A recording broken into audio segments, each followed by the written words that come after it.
দিনের বেলায় নৌকাগুলো এখানে রাস্তার দুই পাশে ওরা সাজায় রাখে। মানে এই জায়গাটা না এত সুন্দর লাগে, মাঝখান দিয়ে রোডটা, আর দুই পাশে এরকম সাম্পানগুলোতে কি সুন্দর ফ্ল্যাগ উঠতেছে। বৃষ্টি এখনো পর্যন্ত অত মানুষজন আসে না, মোটামুটি অল্প মানুষজন থাকে। এবং বীজটার বৈশিষ্ট্য হলো বিশাল ওয়াইড একটা বীজ। হ্যাঁ, অন্ধকার হয়ে যাইতেছে, বেশ কিছু লোক কিন্তু এই যে পাথরগুলোকে চুরি করে নিয়ে যাইতেছে। আসসালামু আলাইকুম। টেকনাফ শাহপরী দ্বীপ থেকে সবাইকে স্বাগতম জানাচ্ছি। এই মুহূর্তে আমি বাংলাদেশের শেষ সীমানা একদম টেকনাফ, এবং এইটারও শেষ সীমানা হলো শাহপরী দ্বীপ, যেটার পিছনের অংশটা, আমার পিছনে যদি অংশটা দেখেন, এটা সম্পূর্ণ মিয়ানমারের অংশ। তার মানে আমি বাংলাদেশের শেষ সীমানায় আছি। তো কিভাবে আসলাম, কত কি খরচ পড়লো, এবং আমরা কিন্তু মেরিন ড্রাইভ ধরে আসছি। মানে কক্সবাজার থেকে একদম টেকনাফ পর্যন্ত মেরিন ড্রাইভ ধরে যে রোডটা, এই রোডটাকে পাড়ি দিয়ে কিন্তু আমরা আসছি। চমৎকার একটা রোড এবং বেশ কিছু সুন্দর সুন্দর ভিউ পয়েন্ট আছে। তো কি কি দেখলাম, এবং আপনারা চাইলে আমাদের মতো কিভাবে আসতে পারেন, সব ইনফরমেশন আমি দেওয়ার চেষ্টা করবো এই ভিডিওটিতে। আশা করি সম্পূর্ণ ভিডিও জুড়ে আপনারা আমাদের সাথেই থাকবেন। মূলত এই মুহূর্তে আমি আছি জেটি ঘাটে। জেটি ঘাট আসলে এখানে আসলে জাস্ট আপনি দেখতে পারবেন ওই পাশের মিয়ানমারের যে দৃশ্যগুলো দেখেন, একদম বড় বড় উঁচু হচ্ছে পাহাড়গুলো, এগুলো সবই কিন্তু মিয়ানমার। মাঝখানে হলো নাফ নদীর শেষ অংশ, মানে নাফ নদীর ওই প্রান্তটা হলো মিয়ানমার আর এই প্রান্তটা হলো বাংলাদেশ। তো এখান থেকে চমৎকার একটা মানে সবুজ পানির ভিউ দেখা যাইতেছে, চমৎকার একটা সমুদ্রের ফিল পাইতেছি আমরা। কেউ আসে এখানে সমুদ্রের দৃশ্যগুলো দেখে, ভাল লাগে মোটামুটি। আসলে আপনাদেরও ভাল লাগবে, আশা করি খারাপ লাগবে না। যদিও এই জেটি ঘাটটা মূলত প্রথমে তৈরি করা হয় মিয়ানমার থেকে বাংলাদেশে পণ্য আনা নেওয়া করার জন্য। যেহেতু এখন মিয়ানমারের সাথে আসলে বাংলাদেশের সম্পর্ক অত ভালো না, কারণ মিয়ানমারে অলরেডি যুদ্ধ চলতেছে, যার জন্য এখানে আসলে পণ্য ওইভাবে এখন আনা নেওয়া করা হয় না। এটা মোটামুটি এখন এমনিই মানে পড়ে থাকে। তবে কিছু ট্রলার এখন এখান থেকে সেন্ট মার্টিনের উদ্দেশ্যে ছেড়ে যায়। তো ওই ট্রলার গুলোতে জাস্ট কিছু বোট মাল আনা নেওয়া করে, এই কাজগুলো এখানে হইতেছে। আসলে এরকম কিছু দৃশ্য আপনারা অবশ্যই দেখতে পাবেন। এই জেটি ঘাটে আসার সময় মানে জন প্রতি 10 টাকা করে আমাদের কাছ থেকে টোল নিল। মানে বুঝলাম না, একটা মানুষ একটা জেটি ঘাট এখানে দেখতে আসবে, ঘুরতে আসবে, সেখানেও আমাদেরকে টোল দিতে হইলো, মানে 10 টাকা করে। বুঝেন তাহলে ব্যাপারটা। তবে যারা শাহপরী দ্বীপে ঘুরতে আসতে চান, যেহেতু টেকনাফ এবং শাহপরী দ্বীপ খুবই কাছাকাছি, টেকনাফের মধ্যেই কিন্তু শাহপরী দ্বীপটা পড়ছে। জাস্ট টেকনাফ শহর থেকে শাহপরী দ্বীপ কত 10 থেকে 12 কিলোর মতো দূরত্ব। তো আপনারা একটা কাজ করতে পারেন, একসাথে টেকনাফটাকেও আপনারা এক্সপ্লোর করতে পারেন, পাশাপাশি সাথে শাহপরী দ্বীপও রাখতে পারেন। আর টেকনাফে বেশ কিছু সুন্দর সুন্দর জিনিস ঘোরার মতো আছে, তো আপনারা টেকনাফে ঘুরতে পারেন। আচ্ছা, এবার বলি আপনাদেরকে টেকনাফে আসলে আপনারা কি কি দেখবেন। টেকনাফে আসলে প্রথমে আপনারা সি বিচটা দেখতে পারেন। টেকনাফেও কিন্তু খুব চমৎকার একটা নিরিবিলি সি বিচ পাবেন, এবং এখানে বিভিন্ন জেলেদের মাছ ধরার কিছু দৃশ্য দেখতে পারবেন, চমৎকার একটা দৃশ্য। এই দৃশ্যটা টেকনাফে দেখলে আপনারা অবশ্যই আপনাদের কাছে ভালো লাগবে। এছাড়া টেকনাফ জিরো পয়েন্ট আছে, তারপরে মাথিনের কূপ আছে। মাথিনের কূপ মূলত এটা হলো আসলে একটা হৃদয় বিদারক প্রেমের কাহিনী। এই কাহিনী হয়তো অনেকে জানেন, অনেকে শুনছেন। তো এই মাথিনের কূপটাও দেখতে পারেন। এছাড়াও টেকনাফ শহরের আশেপাশে মোটামুটি টুকিটাকি একটু ঘোরাঘুরি করতে পারেন। আশা করি সবকিছু মিলায় টেকনাফ এবং শাহপরী দ্বীপ এই দুইটা যদি একসাথে আপনারা এক্সপ্লোর করেন, সেক্ষেত্রে কিন্তু মোটামুটি আপনারা মজা পাবেন। টেকনাফ এবং শাহপরী দ্বীপ এই জায়গাটা ভ্রমণে আসলে আপনারা একটা জিনিস অবশ্যই মিস করবেন না, সেটা হলো লবণের চাষ। মানে যদি অনেকে পছন্দ করেন কিনা আমি জানি না, বাট লবণ কিভাবে উৎপাদন হয়, আসলে মূলত লবণ আমরা কোথা থেকে পাই, এই জিনিসটা এখানে কিন্তু ব্যাপকভাবে চাষ হয়। তো এখানে আসলে এই জিনিসটা আপনারা ঘুরে দেখতে পারেন। আশা করি ন্যাচারাল লবণ কিভাবে তৈরি হয় এটার একটা ধারণা পাবেন। এবং মোটামুটি আসলে ট্রাভেল মানে কি, ট্রাভেল মানে হলো হিস্টোরি জানা, মানে একটা একটা জায়গা আমি কেন আসছি, সেখানে কি প্রসিদ্ধ জিনিস, সেখানে কি উৎপাদিত হয়, কি বেশি ভালো পাওয়া যায়, এই জিনিসগুলো জানা। তো আপনারা চাইলে এই জিনিসগুলো মানে দেখতে পারেন, জানতে পারেন। শাহপরীর দ্বীপে ঘুরতে এসে আমরা এখানে একটা স্থানীয় রেস্টুরেন্টে খাবার খাইতে আসছি, এটার নাম হলো আব্দুল্লাহ ভাতঘর। এখানে আসলে অত ভালো মানের রেস্টুরেন্ট এখনো হয়নি। তো এরকম নর্মাল কিছু রেস্টুরেন্ট আছে যেগুলোতে মোটামুটি স্থানীয়রা খাবার দাবার খায়, সেখানেই আমরা এখন খাইতেছি। তো আমরা খাবার হিসেবে নিলাম, এটা হলো মহিষের মাংস। এখানে আসলে মহিষের মাংসটা অনেক পপুলার, ওনারা গরুর মাংস থেকে মহিষের মাংসটা বেশি খায়। এটা হলো একটা সামুদ্রিক মাছ, এই মাছটা আমি এর আগে খাইনি, উনি বললো কোরালের মতো স্বাদ। খেয়ে দেখি কি অবস্থা। আর এটা হলো একটা মাছের ভর্তা আছে। তো এই আইটেম গুলো দিয়ে আসলে দুপুরের লাঞ্চটা আমরা সারতেছি। তো মহিষের মাংস ওনারা প্যাকেজ হিসেবে এখানে বিক্রি করে, মানে ভাত, মহিষের মাংস আর এই ভর্তা, এই তিনটা জিনিসের প্যাকেজ হলো 200 টাকা। আর মাছ দিয়ে, ভাত দিয়ে, ভর্তা দিয়ে এই প্যাকেজটা হলো আবার 150 টাকা। তো দেখি খায় কেমন আসলে। আচ্ছা, আব্দুল্লাহ ভাইয়ের খাবার খেয়ে মোটামুটি ভালোই লাগলো। ওনার রান্নার হাত ভালো, এবং বিশেষ করে ওনার ভর্তাটা এবং মাছের আইটেম গুলো এগুলো আসলে অসাধারণ। আসলে এখানে সামুদ্রিক মাছ, সমুদ্র যেহেতু খুব কাছাকাছি, সামুদ্রিক মাছগুলো একটু ফ্রেশ হয়, এবং খাইতেও খুব টেস্ট লাগে। বাট মহিষের যে মাংসটা ওইটা আসলে আমার কাছে খুব একটা ভালো লাগে না।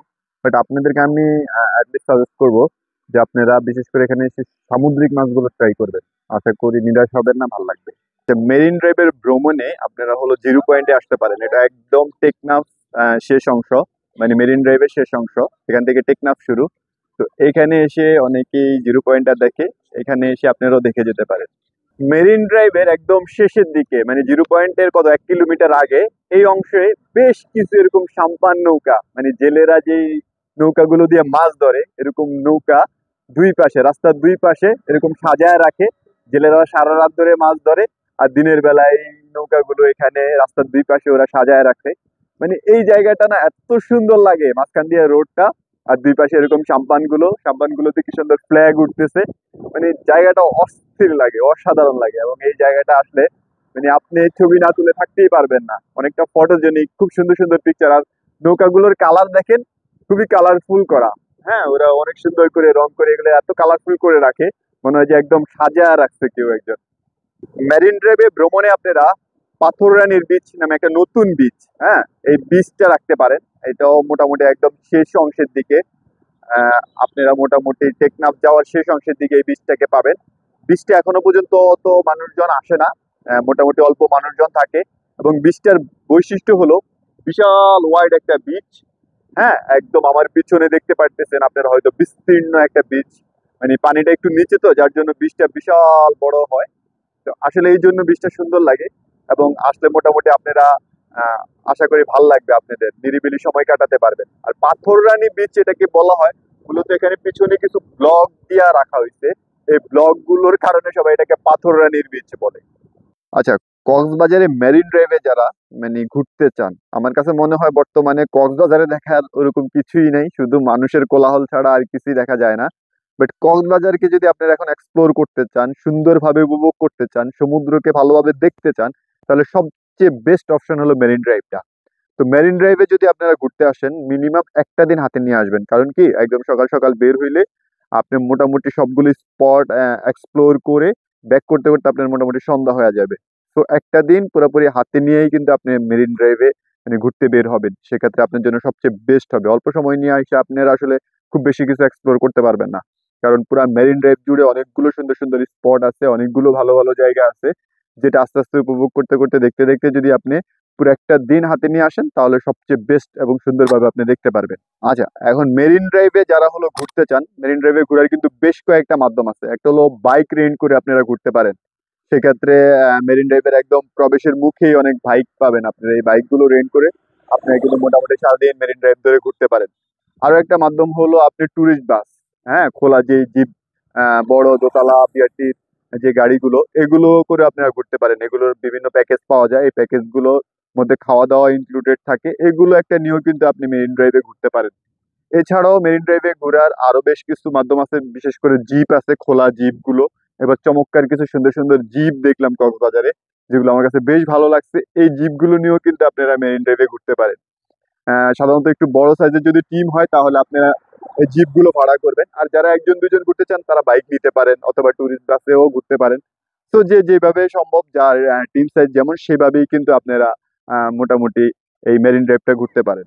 একটা সময় কক্সবাজারের মানে কোরাল বিচ বলতে আমরা শুধু ইনানিকেই বুঝতাম, বাট ইনানির সামনে এখন বেশ কিছু বিচ আছে যেগুলোতেও কোরাল আছে। বাট দুঃখজনক সত্য হলো এই কোরাল গুলো অনেকে নিয়ে যাইতেছে স্থানীয়রা, যেটা প্রকৃতির আসলে মানে নষ্ট হইতেছে। ওরা আসলে বুঝে কিনা জানি না, ওরা না বুঝেই হয়তো প্রকৃতির নষ্ট করে ফেলতেছে। কারণ এই কোরাল গুলো কিন্তু সমুদ্রের পাড় গুলোকে অনেক বেশি সুরক্ষিত রাখে। যেমন সেন্ট মার্টিনটা কিন্তু এত সুন্দরভাবে সমুদ্রের মাঝে টিকে আছে শুধুমাত্র কোরালের জন্য। চারদিক থেকে সেন্ট মার্টিনকে কিন্তু কোরাল দিয়ে বেষ্টন করে রাখছে প্রকৃতি, এটা ন্যাচারালি হয়ে আছে। তো এরকম মেরিন ড্রাইভেও কিন্তু বেশ কিছু কোরাল বিচ আছে, বাট এগুলো আসলে যত্ন করতে পারতেছে না মানুষ, নষ্ট হয়ে যেতেছে, মানুষ এগুলোকে নিয়ে যাইতেছে। আর প্রশাসনেরও সব দিকে আসলে কোনো ওরকম নজর নেই। এই যে দেখেন স্থানীয় বেশ কিছু লোক, ক্যামেরা আসলে একটু অন্ধকার হয়ে যাইতেছে, বেশ কিছু লোক কিন্তু এই যে পাথরগুলোকে চুরি করে নিয়ে যাইতেছে। মেরিন ড্রাইভে আসলে আপনারা যারা মানে ঘুরতে চান, মেরিন ড্রাইভে বেশ কিছু সুন্দর সুন্দর স্পট আছে, যেমন আগের যে স্পট গুলো যেগুলো খুবই পপুলার, হিমছড়ি, তারপরে ইনানি, তারপরে এরকম বেশ কিছু মানে পপুলার স্পট ছিল। আমরা মূলত আগে মেরিন ড্রাইভ ভ্রমণ বলতে ওইটাকেই বুঝতাম, বাট ওগুলোর পাশাপাশি কিন্তু আপনারা আরো বেশ কিছু সুন্দর সুন্দর জায়গা এক্সপ্লোর করতে পারেন।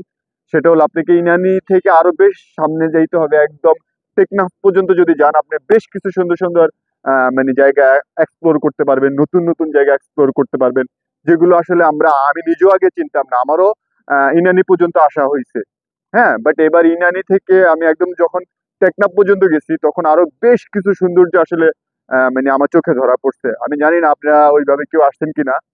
তো সত্যি কথা হলো মেরিন ড্রাইভে ঘুরতে আসলে আপনারা বেশ কিছু সুন্দর সুন্দর মানে জায়গা ঘুরতে পারবেন। আর যারা ইনানিতে এখনো যাননি তারা হলো ইনানিতে যেতে পারেন, তারপরে হলো আপনারা হিমছড়িতে যেতে পারেন। এখানে বেশ কিছু প্যারাগ্লাইডিং এর ব্যবস্থা আছে, বেশ কিছু পয়েন্ট এখন প্যারাগ্লাইডিং হয়, এগুলোতে প্যারাগ্লাইডিং করতে পারেন। মূলত মেরিন ড্রাইভের সৌন্দর্য বা মেরিন ড্রাইভকে এক্সপ্লোর করার মূল স্পট কিন্তু এগুলোই। তো ধন্যবাদ সবাইকে যারা তখন আমাদের সাথে ছিলেন, আর যারা আমাদের চ্যানেলটিকে নতুন জয়েন করেছেন তারা লাইক কমেন্ট শেয়ার করে আমাদের সাথে থাকতে পারেন। ইনশাল্লাহ পরবর্তী কোনো ভিডিওতে দেখা হবে, কথা হবে। সে পর্যন্ত সবাই ভালো থাকবেন, অনেক বেশি ভালো থাকবেন। আজকের মতো বিদায় নিচ্ছি। আল্লাহ হাফেজ।